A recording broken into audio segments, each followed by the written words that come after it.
السلام عليكم ورحمة الله وبركاته. أهلا بكم.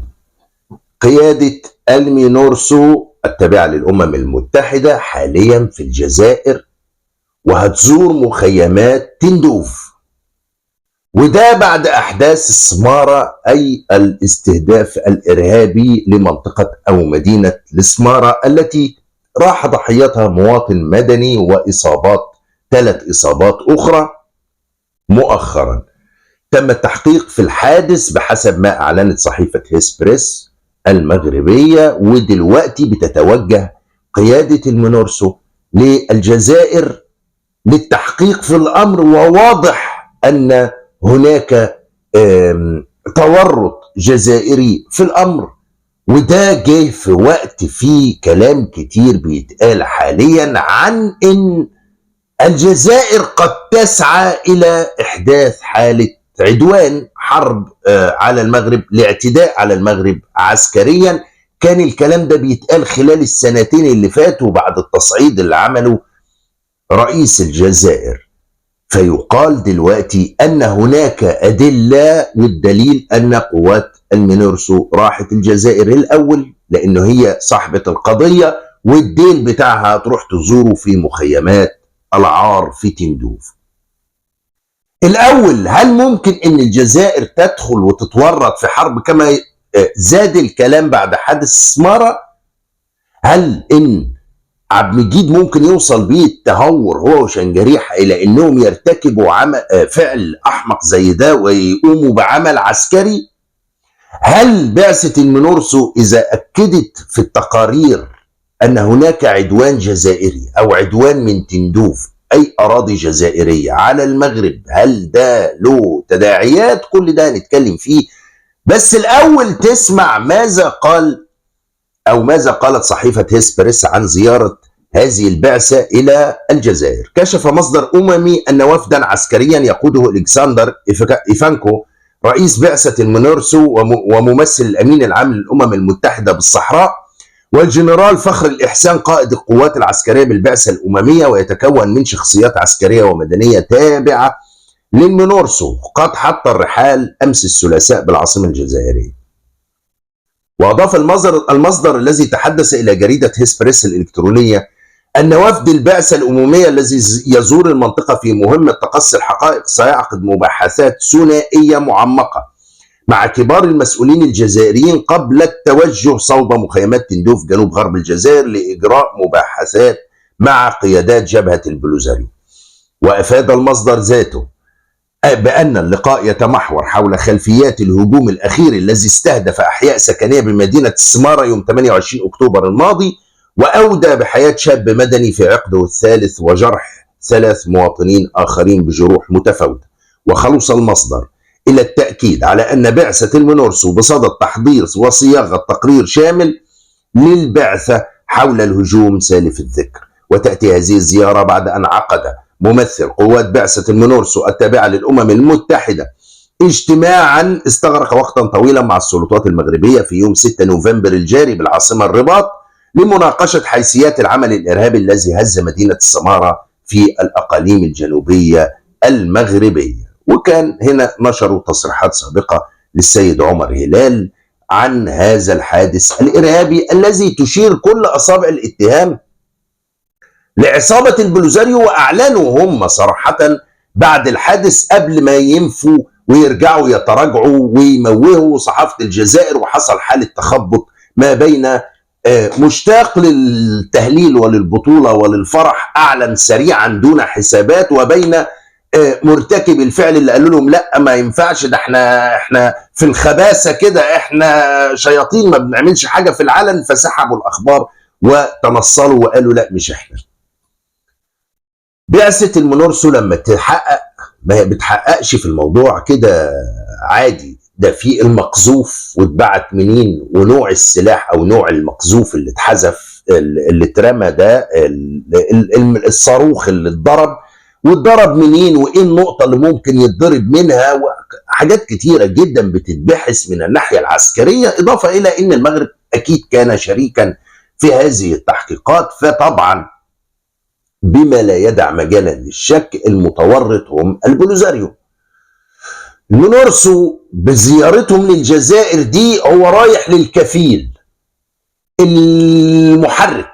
الامم المتحده عارفين الكلام ده والقصه واضحه، واتقال الكلام ده في الامم المتحده امام اللجنه الرابعه وامام مجلس الامن، واتقال في كل مكان على ان الجزائر هي محرك هذا التنظيم هذا الفصيل.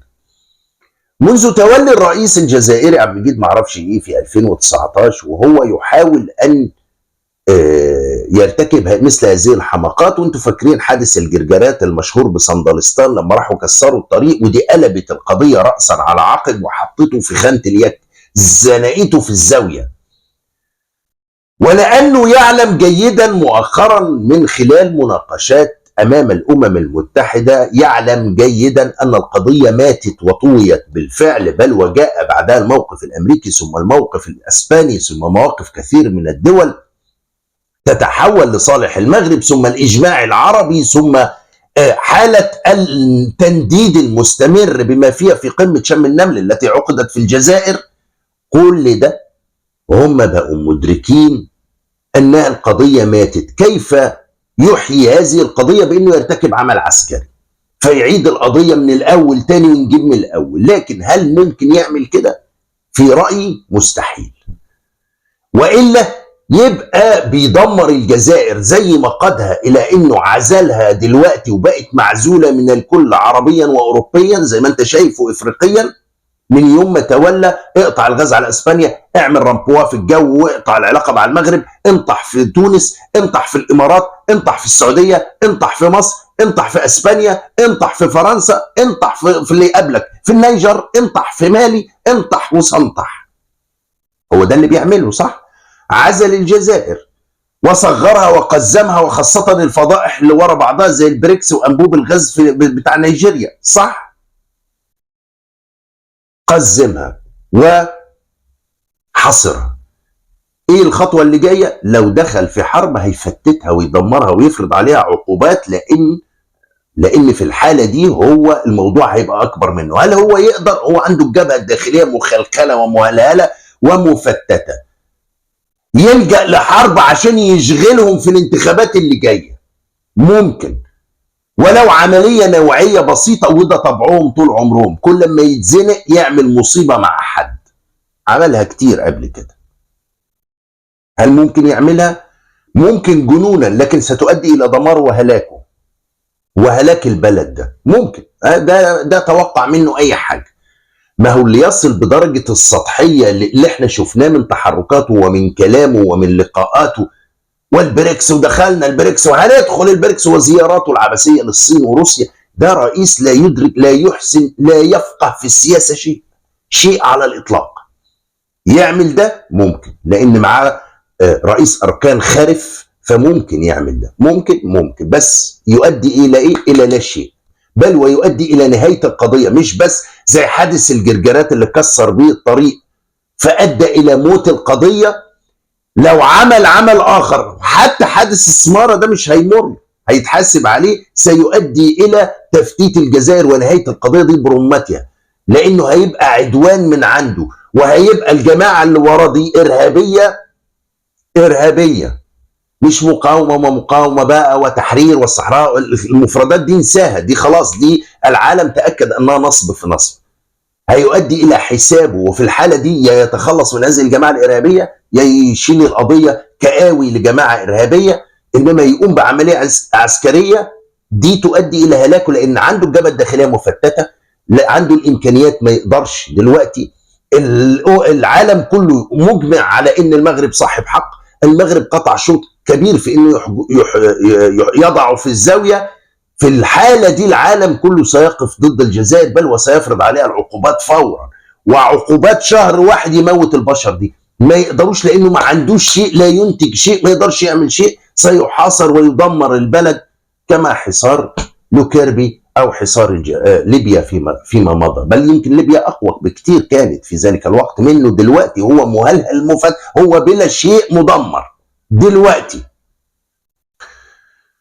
لذلك انه يرتكب عمل اعتقد انه مش هيقدر، هو عنده من التهور ما يكفي انه يعمل كده، بس بصراحه مش هيقدر. انا في رايي ده يعني حتى هو فات الجنون، لو فات الجنون بجنون، واذا فعلها ستكون النهايه الحقيقيه لهذا البلد وهذه القضيه العبثيه، وهيبقى البوليزاريو سبب هلاك الجزائر كما قالها واحد من الفقهاء، واحد راجل كبير في السن وقف بن قرينه وقال له بلغ الرئيس انا حلمت ان مش عارف مين بيقول له ان سبب هلاك الجزائر هتكون البوليزاريو، الصحراء المغربيه.